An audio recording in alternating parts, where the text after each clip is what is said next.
Hello all, welcome back to the English class. Today we are going to study a new poem titled Keeping Quiet, written by Pablo Neruda. Let us begin. The first two lines are quoted along with the image.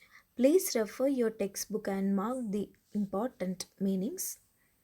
So the poet begins by requesting everyone to count till 12 and not to do anything, whether it is talking or moving.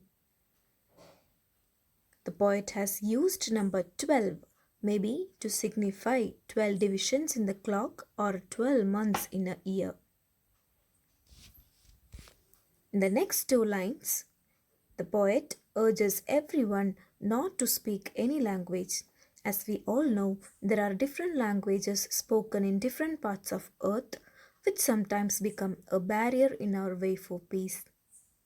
So he asks every people not to speak. Not only this, he also wants us to stop moving our arms.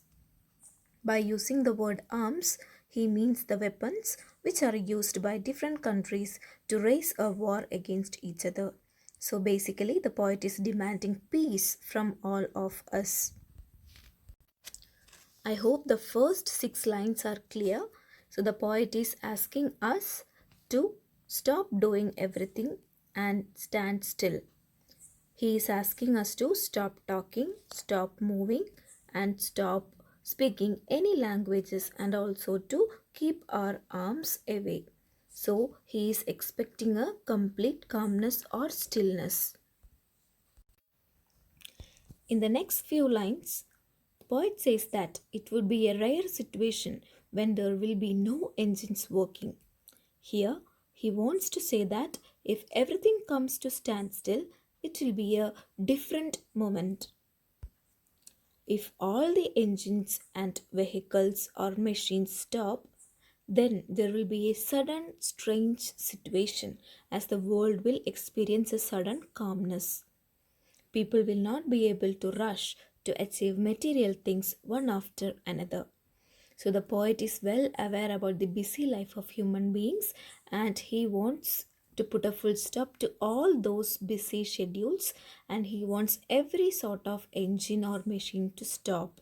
So in the first few lines, he is expecting the complete silence or complete calmness and human beings must stop doing everything.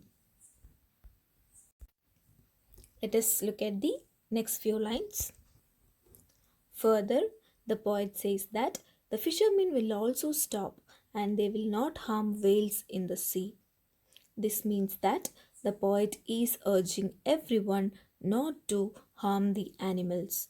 The poet is hinting at the way people hunt animals for the purpose of food or trade. He also wants us to calm down so that they can stop and see what they have achieved or lost. For this, he gives the example of the man who gathers salt. You can see the image of a salt gatherer. Here, he wants everyone to stop for a while in order to see and feel their achievements and how much they have lost for the sake of attaining such material things. You can see the image here. So everybody is working hard and they really forget to think about their achievements or think about what they have lost. So the poet is asking everybody, every human being to stop so that they can introspect themselves. He wants everybody to look at their own lives to see what they have achieved or what they have lost.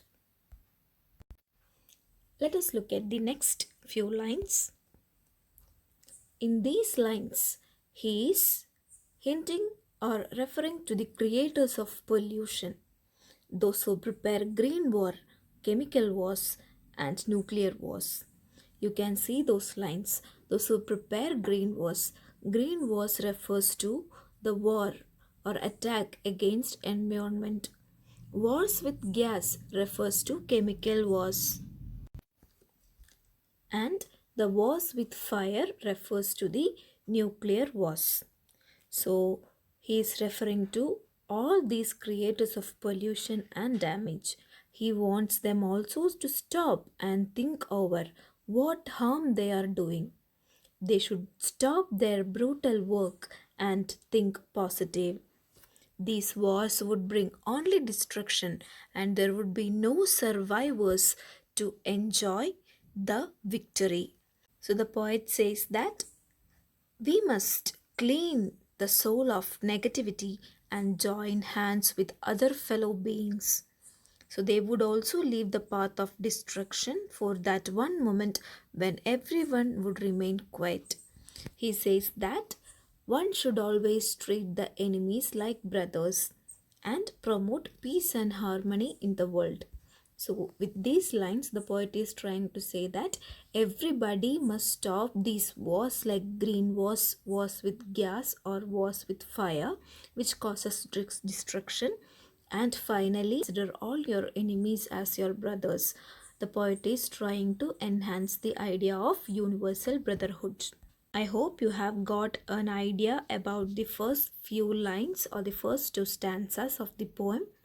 The poet is asking every one of us to keep quiet or still, to stop doing everything that is causing destructions to environment as well as other living beings. In the next module, we shall discuss the last few stanzas of the poem. Thank you all.